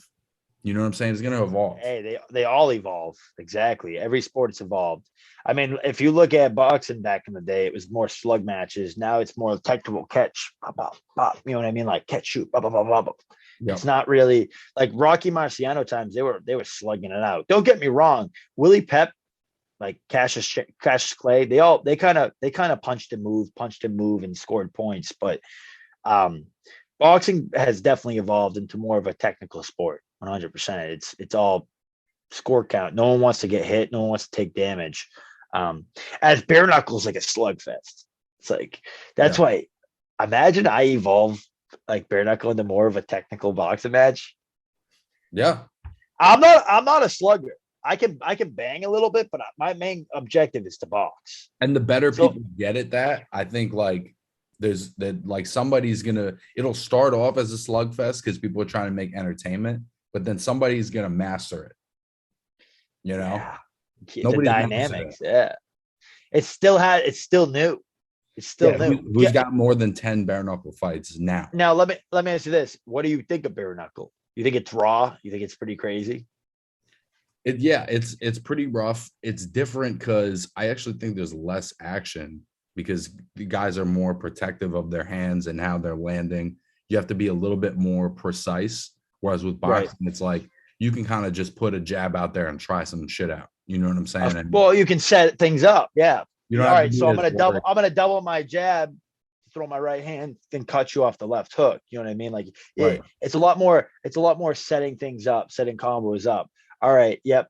I'm gonna watch the reaction. Like you'll see Canelo feint up to catch you with the right, or you know what I mean. Like it's a lot more feinting and catching, shooting, countering, setting up combos. As more as it's like okay, where bare knuckle, it's like all right, you hit me, I hit you back. Let's see who can knock each other out first. I feel like that is more entertainment. But there's not been a boxer where it's like, I mean, there is boxers. I've seen good box matches in bare knuckle, but not where it's like formulated, where it's the dynamics of the sport has been created into more of this technical style fight. Yeah. Didn't Ishe Smith do a bare knuckle fight? Ishe Smith, TMT. I know that he fought in the Contender with my cousin Jeffrey. Ishe was a good fighter. I'm pretty sure he fought a bare knuckle fight, bro. He more recently? Yeah. I know that Paul Malignaggi did. Let me look this up. I'm gonna make sure I didn't make this up. Hold on. Ishe Smith bare knuckle fight. Do you watch the bare knuckle fights ever? Not live, but like I watched the Paulie fight. I thought I watched the Ishe Smith. Like if it's somebody I recognize, I'll throw it on, you know? Of course, yeah. Yeah, he did, bro. He really did. Did he win? It was October 2019. Let's see. Is that something that would be on BoxRec? Definitely, right? Oh yeah, they have bare knuckle on it now. Okay. Do they actually have my Triad record on there as bare knuckle? Okay, so if you fought another fight, I'm technically I'm undefeated in bare knuckle. Technically, I think that they're still trying to find the coding. I think they're trying to find how they want to rank it. I don't think there's much of a. I mean, they don't know what they're going to do with Triad yet. Like you said, is it going to be more of a like a tournament entertainment, or are they going to start building ranks? Are they going to start? He did win, by the way. Did he? Yep. Knockout? Nope, he won a decision. This was September of 2019. I wonder how much they paid him. He had a pretty big name in boxing. I know, and that's because that's the biggest name boxer probably that I've heard of doing bare knuckle. Ishe Smith was nasty at boxing. Like I think he lost to Sergio Mora in the Contender, which Sergio obviously went on to win that season. Yep. So, and I mean, let's be real. Sergio Mora, he was nasty. And Ishe fought fucking everybody, dude. He fought everybody. He He fought Zab Judah, didn't he, at one point? Maybe, but I'm looking. Nah, because Zab was a welterweight and he was a middleweight. I'm looking at his BoxRec right now. Hold on. We'll go through a couple of names of guys that he fought. Sergio Mora, obviously, lost. Did he fight Peter Manfredo? No, he fought. You remember Saku Powell? No, I don't. He was a bigger name in New York. He fought Joel Julio, who was like a big prospect. Wait, say that name again, Saddam. What was it? Joel Julio. I know. No, the name before that. Saku Powell. No, I don't know him. No. He was a prospect like 10, 15 years ago. So Danny Jacobs is on here. Danny Jacobs is huge. That's huge. Yeah. Smith fought him. He fought another New York guy, huh? Carlos Molina. He fought Lara. He fought Martirosyan. He fought J-Rock, Tony Harrison, and Lubin. Fought J-Rock. What did he fight Lubin? J-Rock, Tony Harrison, and Lubin were his last three fights. Lubin beat him, right? He lost all three of them, but just that's the level he was just fighting At the level he was at. Yeah. What do you think of Erickson Lubin's last fight? It was great, bro. I mean, Dude, it was such a good fight. he's They were just one of those guys. They were both dropping each other. He's just one of those guys that's actually taking risks. And so when you do that, you're going to lose sometimes. But he's fighting. Let me ask you this: bad stoppage by Kevin Cunningham. Would you have thrown the towel in? Yeah, it was the hematoma was getting kind of bad on his head. Yeah, the eye was just so fucked up that it's like obviously something in his face is broken. And I think that was it an orbital broke? It looked like it. Orbital break, yeah. It looked like it looked like something was broken. Something wasn't right. And that could be hematoma though. Sure. Hematoma swells out sometimes and it looks fucking bizarre. But I think even to that extent, if it's that bad, like he obviously couldn't see. No. Like no. And I think it was clear. I think it was clear that he might have was maybe more likely going out in the next round if he stepped up. Well, and he's a good enough fighter. He had what's his name cashed out a couple times too. And he beat Rosario. Yeah. Lubin's one of those guys where it's like part of why I thought the stoppage was good is because he's actually got a career ahead of him. He can hang with anybody. Save the fighter. Yeah. He's fucking how old? He's 26. Like he's got a future. Of course. He was at the Bang Williams fight. He's boys with Bang. Him and Bang are like best friends. They train in the same camp. They're all out of that Fish Street gym where Muhammad Ali came from. Yeah. Kevin Cunningham. That's the trainer there. I'm gonna try and get a camp in there at some point because those guys are fucking good, real good. Yeah, bro. If you they got a good team out there, man. I'm a big Lubin fan. So there was last thing I want to ask you about before we wrap this up. I don't want to take too much of your time up. Any thoughts on Mark Magsayo and Ray Vargas next weekend? I think it's going to go to the decision, but I think if anyone was going to stop anyone, I'm going to give it to Ray Vargas. I'm going to do 6th round because it takes a little bit for him. It takes a little bit for him to settle in, but Ray Vargas is definitely got a little more pop behind his punches. And I think just like the fact that he's that tall at those lower weights, similar to Fundora, where it just makes him so awkward for these guys. But he's got pop for a tall, lanky guy. Big time. He's a problem. I love that matchup. I think obviously Magsayo beating Gary Russell. They're making again. Gary Russell is not a fucking joke. I was supposed to be in that camp with Gary. Yeah, dude. No, yes. I was supposed to be in the camp. It was his comeback fight from Loma. Yeah. And they let Ray J Bermudez go in it. I ended up going out the week later to the Zoltarainis, so it didn't really matter. I mean, it was like a couple weeks later, but yeah, I was gonna be in Gary Russell's camp for that in Washington. Yeah, they called me in. It just goes to show, though. It goes to show that if you can beat Gary Russell, he was an Olympic qualifier, wasn't he? Is he in the Olympics? Yeah, that's what I'm trying to say. So I don't know. I'm gonna have to say Ray Vargas though. I think the lankiness, I think the pop, I think he's gonna be a little too much for him. I favor Vargas too. I think the fact that that Gary had a hurt hand against Magsayo, whatever, in like the 5th round. That's what I heard. He broke his hand, boxer fracture. It was exclusively jabs from like the 6th round on, and Magsayo. He started kind of laying off it. He's a southpaw too, right, Gary? I think he Gary's is. A southpaw. He's a little unorthodox, so he can switch it up.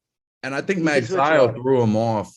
I think Magsayo threw him off with how good his timing was. Like Gary's so used to being faster, and then every punch was caught, and it had his reaction timing was off. Gary was getting clipped at times where I was like, he's a lot more of a very bob and weave kind of. He likes to maneuver and move. You didn't really see that much. Something was missing from his craft. Well, I think Gary bounces back from it. I do too, but at the moment, Magsayo's champ, and he earned it. And I think if they do the rematch, I would love to see that. But I tend to agree. I think that Vargas is probably the favorite in this fight by just If I'm correct, he took Gary took Loma to a majority decision? Nah, that was an ass whooping, bro. Oh, it was bad, right? That was an ass whooping. It was bad, yeah. It was a bad one, yeah. Yeah. It's Lomachenko. Yeah. It's Lomachenko, yeah. But part of what was so impressive, maybe I'm not remembering this right, but I'm pretty sure it was right after Loma lost that he just smoked him. Jumped up on him, yeah. It was right after what's it called? Teofimo? Or no, it's Salido. It was off his second fight. Yeah. Orlando Salido. So all right. So that dude Salido, that dude's pretty nasty too. I don't know much about his career. I know that Loma stepped up his second fight, and a lot of people don't do that. But do you think that Loma beats Devin Haney? I think it's one of the best fights in boxing. It makes history. I think it's gonna sell out. He offers something different than Kambosos. Like his aggression is much smarter, and he's got more things he can go to. Like I don't think having but I think Linares created the blueprint for that fight. But I think but for sure, Devin can't just stay in cruise control the whole time against Loma. Loma's gonna change it up, even if it's in the fucking 7th round, the way he did against. He level changes. He finds his angles. He's a very peekaboo style fighter. Now you see me, now you don't. He's got pop. Actually, Luke Campbell went the distance with him, if I'm correct. Yep. Luke was getting fucked up. There was he got dropped like 3 or 4 times in like the last couple of rounds. But Loma is that good. Yep. He's goated, bro. I don't see many people beating him. But I think if it is going to be anyone, it's Shakira or Devin Haney. Which I would love to see Loma in with any one of those guys. And by the way, when I was talking about Tank and Haney and Stevenson pushing ahead, I was talking about the young guys because I think Loma is still right there with any of those guys. Yeah. 100%. I mean, dude, yeah, come on, bro. Him and Shakur is one of the best fights you could make. It's Lomachenko. I think he beats Teofimo in a rematch. I just think that was a bad night. I don't think he expected Teofimo. Teofimo came in, I don't know how he rehydrates like that, but he came in big that night, really looking big, strong. And I don't know. Maybe it was the Kambosos fight that kind of, I heard he was partying. I heard he got his ego involved. And, dude, he's letting a big dude punch him in the stomach and break his ribs weeks before. Come on. You can play that you couldn't breathe and you might have a fractured rib, but it's like, then why are you letting a 300, 400 pound muscle freak punch you in the stomach? Yeah. You got a very serious fight on the line here. You know what I mean? Maybe that's just his age. He's young. Isn't he only like 22, Teofimo, 23? He's a young guy. He's a young guy. So it's a lot for somebody that age to be. He's bound to make mistakes. It happens. Yep. But hopefully he learns from it because I think Teofimo is definitely up in that top 5 bracket, bro.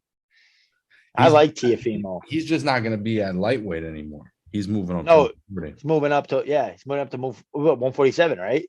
Nah, 140. 140. You know what? Mario Barrios should go down to 140 and fight him.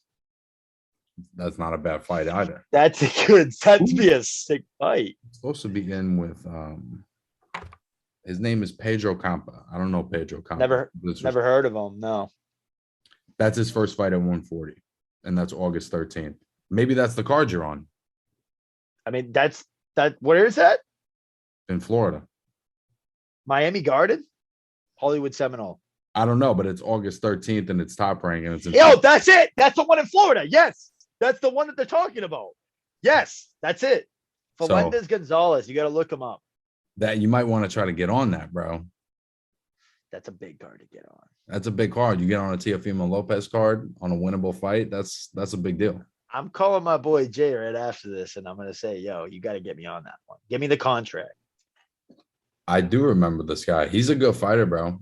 He's tough. Dude, he can bang. He can tough. He's tough. Tough as nails. That's probably one of my tougher fights. But I mean, I think Aponte would outscore him. And I already was in there with Bang. I think Bang, I've hung with Bang. So plus, if you're looking at the overall opportunity, if this is on a Teofimo card, that's worth taking. I got a long camp still too. I got a really long camp, and I've been in camp. You saw us doing the wind sprints with everything, with the parachutes and everything. I'm in a good camp right now. I'm surrounded by great fighters. It's nothing I haven't seen before. Why not? Why not? Yeah, bro. Well, I hope it's a good comeback fight. I hope you get Dude, you'd have to fly out for it, right? I would love to. I would love to. Bro. Shit. I get like 6 tickets. I would love to. That'd be sick. Yeah, I'd get you in there. I'd give you one of the tickets. I'd give some to my brother. I could get a media pass too. Shit. Yeah, why not? Right? Yeah. I'll fucking try to pull some strings for you, bro. I know Brad Goodman, the matchmaker of Top Rank. So let me give some people some phone calls and get back to you on that. Yeah, bro. If not, the next one's probably gonna be bare knuckle. I'm probably gonna do a bare knuckle fight.